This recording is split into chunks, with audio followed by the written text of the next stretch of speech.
continuando. Então, para construir, remontar esse templo, houve muita bagunça, muito bate-boca, fizeram tudo. Só que para colocar essa pedra de volta no altar, é que começou a complicação. Então as famílias se viam no direito de ter essa honraria de colocar essa pedra. E a briga era quem era a família que poderia ter essa honraria. E muitos discutiam, pessoas que eram antigos, sacerdotes, pessoas que viviam, que tinham poder aquisitivo, se não era... Enfim, deu muita briga isso. E esse sujeito, Tucano, estava do lado de fora e ouvindo esse burburinho dentro da Caaba ali. Até que um momento tudo ficou em silêncio. Pararam-se os barulhos, ninguém falava mais nada. Então Tucano, ele achou que tivesse havido ali alguma coisa mais séria. Então ele sai correndo e vai lá dentro para ver o que aconteceu. Estavam todos os familiares, todas as famílias sentadas no chão e explicaram para ele, olha, a gente combinou o seguinte, que Deus mandaria uma pessoa aqui, que seria a pessoa que colocaria a pedra de volta no lugar dela, no pedestal. Aí o Tucano olhou muito espertamente, ele tirou o turbante dele, pegou a pedra, botou em cima do turbante, chamou um representante de cada família e botou essa pedra de volta. Todos eles colocaram simultaneamente a pedra. E isso satisfez demais aquelas pessoas.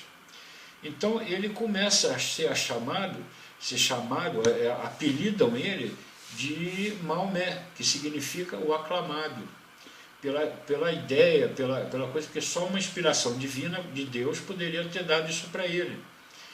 E ele entra justamente nesse ponto, ele começa a ficar introspectivo e ele entende que somente Alá é Deus e que Maomé, ele, no caso, era o seu profeta.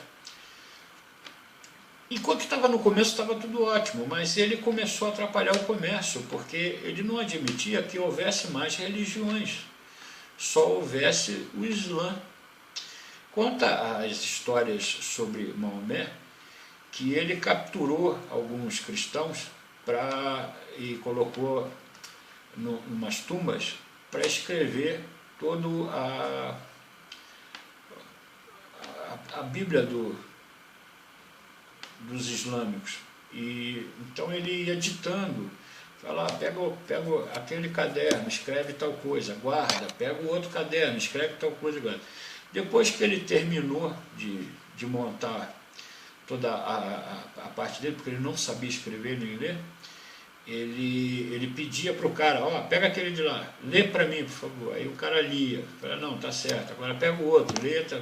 Depois que ele montou todo o Alcorão, ele tirou o Alcorão de dentro e soterrou vivo os caras. Isso é uma história que conta, não tem registro dizendo se isso é verdade ou mentira, mas enfim, contam essa história dele.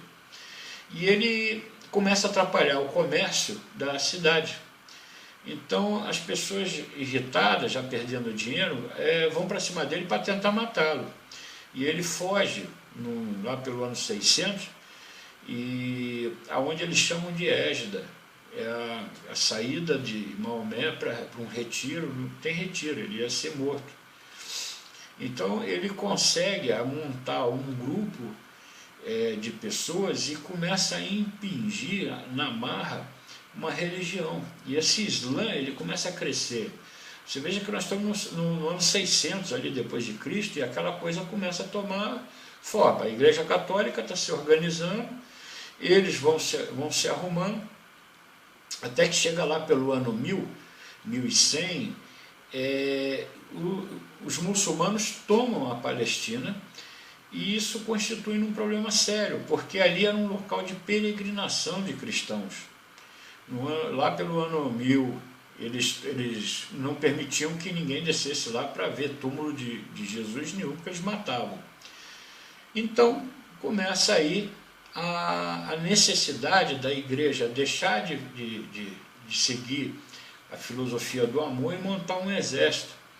Então ele junta dinheiro com alguns reis e começam um processo de ataque para liberar essa área de Israel, para que as pessoas vão lá, são as famosas cruzadas. Então ocorreram 8 cruzadas, para que se arrebentassem com os muçulmanos que estavam dentro de Israel, proibindo que os cristãos peregrinassem. Por isso que existia as cruzadas, era para tirar esse pessoal de lá, para que as pessoas pudessem peregrinar na Terra Santa. E conseguiram. Mas nessa altura do campeonato, a Igreja Católica ela conseguiu estender muito territorialmente, ela conseguiu muitos bens.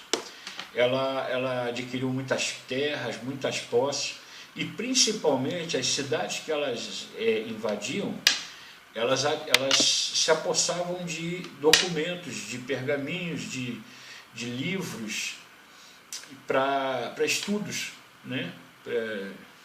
Aqueles códices feitos com couro de animal, onde a Igreja Católica começou a angariar a cultura, foi trazendo para os seus centros e formando os seus padres, os seus funcionários, para que eles fossem mais tarde dar aula.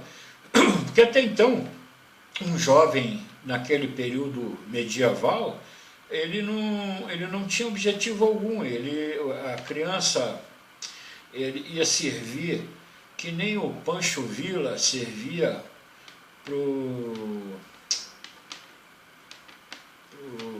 Pancho Villa, para o Dom Quixote de La Mancha, era ficar limpando ferramenta, limpando escudo.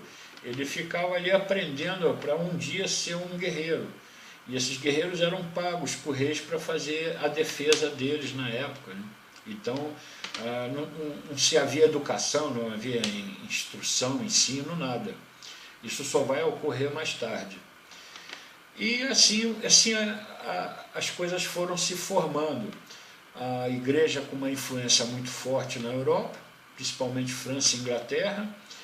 A Igreja Católica a romana perde um pouco de força. Aí os papas que ficam, são nomeados ali pela Alemanha, pela França, continuam dando ordens ali. E aí entram figuras de ataques a rotas comerciais, principalmente os hunos e os vikings começaram a tomar qualquer coisa que se transportava na época, né? Era muito difícil você produzir um bem e vender e escoar isso bem. Então começa a haver um novo regime de relação social. As relações sociais são mudadas radicalmente, começa aí um processo de suzerania, onde um rei ele pegava um homem de confiança dele, um vassalo, entregava áreas grandes, gigantescas, para que ele produzisse. Então o vassalo do rei teria que contratar colonos. Esses colonos trabalhariam nessa terra e pagariam em tributos, em produtos, para o vassalo, para o rei e para a igreja. Então a estrutura estava... E aí montavam esses grupos fechados, e a esses grupos fechados se dava o nome de feudo. Então entramos no regime feudal nessa época. Então, como não tinha como eu comprar e vender nada, então eu passo a produzir nas minhas próprias terras. Para você ter ideia, um colono num lugar desse, para ele poder viver, ele teria que pagar alguns impostos, né? Isso era comum. Então, existiam uns impostos do tipo talha. Talha era um dos impostos que o colono tinha que pagar. A talha, ele tinha que, parte da produção dele, ele entregava para o vassalo. Ele tinha corvéia, 2 dias na semana ele tinha que trabalhar na plantação do vassalo. Ele tinha banalidades, se ele usasse prensa, se ele usasse algum equipamento pertencente ao vassalo, ele também pagava. Ele tinha a mão morta. A mão morta era o seguinte: se o colono contratado morresse e ficasse a família, para que a família continuasse morando e trabalhando ali, também pagavam imposto. Eles pagavam 10% para a igreja, de toda a produção deles, e pagava também um outro imposto chamado per capita. Cada indivíduo dentro da casa também tinha que pagar um imposto por estar ali. Então você vê que o esquema de exploração da mão de obra não era fraco, né? O colono trabalhava de domingo a domingo, de sol a sol, e quase tudo que produzia entregava, ou para o vassalo, que entregava para a igreja ou para o rei. Então esse regime feudal, ele era muito cruel com as pessoas, muito cruel. Dentro desses feudos havia pouquíssima circulação de dinheiro. Existia a figura dos vilões. Você sempre ouviu falar em vilão, né? Ah, o vilão da novela. Os vilões eram pessoas que viviam dentro dos feudos, mas de pequenos comércios. Ele pegava uma pequena produção de arroz aqui de um grupo, pagava R$ 1 para o cara e vendia a R$ 1,50 para um outro grupo que estava precisando e tinha conseguido um dinheirinho, ou para um comerciante que arrumava sapato, ou que fazia vidraçaria, ou qualquer outra coisa do gênero. Então os vilões eram a pouca moeda circulante que existia nesses feudos eram provenientes desses vilões que traziam esses recursos de fora e conseguiam fazer, mas pagavam também impostos. E esse regime ele era severo, né? A educação, então, nesse período aí, pertencia a educação à igreja. Lembra que no período medieval eles adquiriram muita informação para poder difundir? Então os colégios começam a surgir, as instituições de ensino vêm aí nesse momento, que começa a ser passado para os jovens um aprendizado, as formações acadêmicas. Então, como o monopólio pertencia a eles, eles tinham um estilo de aula que era dado para os playboys e para as patricinhas, que eram da classe alta. Isso era um regime de ensino. Para os filhos de colono, se ele escrevesse e fizesse conta, já estava muito bom.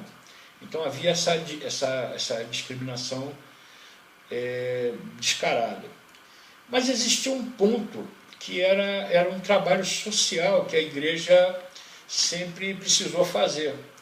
Muitos desses colonos, as esposas morriam muito por infecções, infecção urinária, problemas pulmonares, doenças diversas, e o colono precisava casar de novo, porque o cara não tem o que fazer, a não ser trabalhar e ter uma mulher. Ele precisava de uma esposa. Então o que ele fazia quando tinha esse tipo de coisa? Ele casava, ele tinha um filho com uma mulher, a mulher morria, para ele casar de novo, ele precisava se livrar dessa criança. E a outra esposa não ia criar essa criança, ela ia criar os filhos dela. Então essa criança era entregue à igreja, que fazia um trabalho social de educar essas crianças presas lá dentro dos conventos. Entravam com 8, 5, 6 anos e saíam com 18, 20 e poucos anos formadas. Pois muito bem, você entenda que nós estamos falando de convento, padres celibatários, eu estou falando de crianças que não têm adultos para requerer qualquer maldade que venha a se fazer com essas crianças. Então eles sofriam todo tipo de abuso que você possa imaginar. E essas crianças, elas lutavam, muitas delas provavelmente morreram por doença, depressão, e muitas delas conseguiram se safar. As pessoas lembram-se ainda do tempo das aulas que tinha a palmatória. Você não sabia ou não tinha feito uma matéria, você dava a sua mãozinha e o professor vinha com uma régua e dava no meio da sua mão. Nessa época, era um pouquinho mais severo, as crianças eram chicoteadas se não guardasse alguma matéria, se não decorasse ou não fizesse lição. E eram controladas e coordenadas por padres 24 horas por dia, de noite. Então as crianças que se destacaram nesse período, você imagine que uma criança que passe por toda a sorte de problemas, quando cresce, e se torna gênios. Nós tivemos gênios maravilhosos nesse período. Então a França começa ali, principalmente na França, começa a produzir pessoas, filósofos, e ali começa uma nova, um novo movimento, que é chamado iluminismo. O iluminismo era alguma coisa de assim, lançar luz sobre a obscuridade que a igreja trazia para a população, para o mundo como um todo. Não se aceitava isso. Então, esse período do iluminismo, a ideia dele era trazer conhecimento a todas as pessoas no mundo inteiro.